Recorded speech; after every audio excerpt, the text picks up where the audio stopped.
Friday, August 1st, the Bowdoin Festival live streams a Mendelssohn Sonata for cello and piano, a Brahms piano quartet, and 20th century Korean composer Isang Yun's duo for cello and harp, played by musicians from America's finest advanced music schools across the country. That's again at the usual 7:30 in the evening Eastern Daylight Time, 4:30 on the West Coast, 1:30 in the morning on the East Coast, in Europe, and 9:30 Saturday morning down under in Australia. That piece by Mendelssohn that they're starting out with is played by Edward Aaron and Ji-won Park, the husband and wife team who are both here at the Bowdoin International Music Festival. It's the Mendelssohn Sonata for Cello and Piano No. 2 in D major, Opus 58. They together are co-artistic directors of a performing artist in residence series at the Clark Institute, and they recorded Beethoven's complete works for cello and piano on the Aeolian Classics record label. And she's more of a performer, and because I don't see her listed as having a faculty position, and he's on the faculty of the University of Massachusetts at Amherst. They will finish up this concert with a piece by Brahms. They will be doing a Brahms piano quartet No. 3 in C minor, Opus 60, the Werther piano quartet. And if that's a reference to Goethe's Werther, I'm pretty sure that was the piece by Goethe, which was so popular that young men across Europe were throwing themselves off bridges into rivers to kill themselves, being inspired by it. But whatever. Anyway, on the violin, you have Mikhail Koppelman, another very experienced violinist. He's been at the Eastman School of Music since 2002. Before that, he was at the Yale School of Music. He's a Moscow born and bred guy. He went to the Moscow Conservatory, ended up teaching at the Moscow Conservatory, played for the Bolshoi Theater Orchestra, was concertmaster of the Moscow Phil, and then came to America in 1993, and he never went back. Then on the viola, you have Philip Ying. He's one of the two members of the Ying Quartet, which is who are running this festival. And the Ying Quartet is the quartet in residence at the Eastman School of Music. So you can see why they would invite Mikhail Koppelman to come down from the Eastman School of Music and play with them. Then on the cello, you've got Edwin Aaron, who I talked about just a moment ago. So I don't need to tell you more about that. And on the piano, it's Pei-Shan Lee. Pei-Shan Lee's big thing is collaborative piano.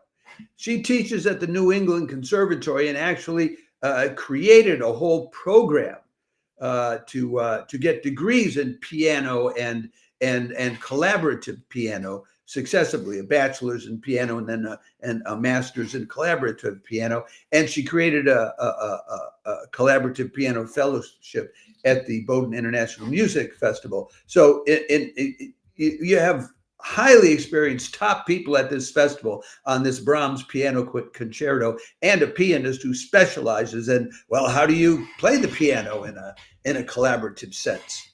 So I think that's terrific. Now I want to talk to you about this.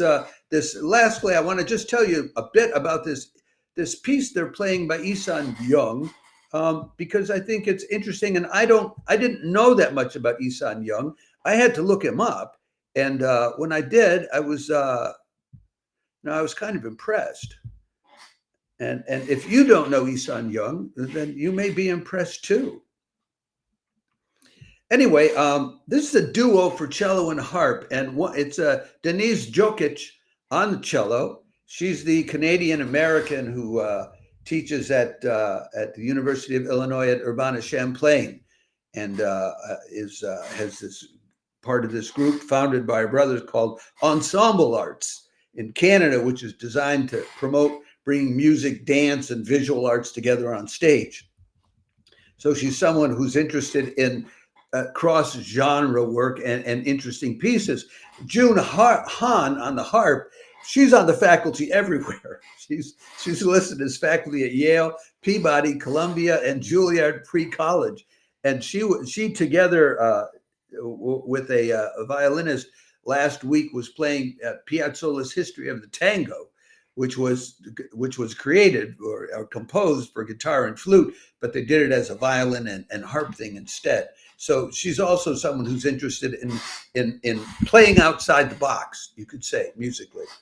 Isang Jung, it was a prolific composer, Korean, who really didn't start to blossom until 1956. Now, he was born in 1917, and he doesn't in 1956, he ends up entering the Paris Conservatory and then the Berlin Hochschule, ends up living in Germany, thriving there. The guy wrote 4 operas, 5 symphonies, 9 concertos for violin, oboe, cello, flute, clarinet, etc.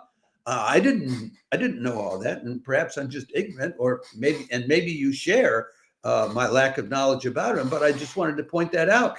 He led an incredibly his life story reads like a spy novel. At one point in time, while he's living in Germany, he was actually kidnapped by the South Korean intelligence services. They suspected him of spying. And they took him back to South Korea and they tortured him and interrogated him. They were going to kill him. And there was this worldwide outcry at the time. So finally they released him and they let him go back to Germany, where for the rest of his life until 1995, he remained a lifelong advocate of the reunification of the 2 Koreas. So no doubt he had contacts in North Korea as well as in South Korea, and that is what led the South Koreans to arrest him and try to kill him. I believe in music as a unifying force myself, so I'm glad that some world outcry got him free. If you know as little about him as I do, then I would encourage you to check him out and enjoy this concert.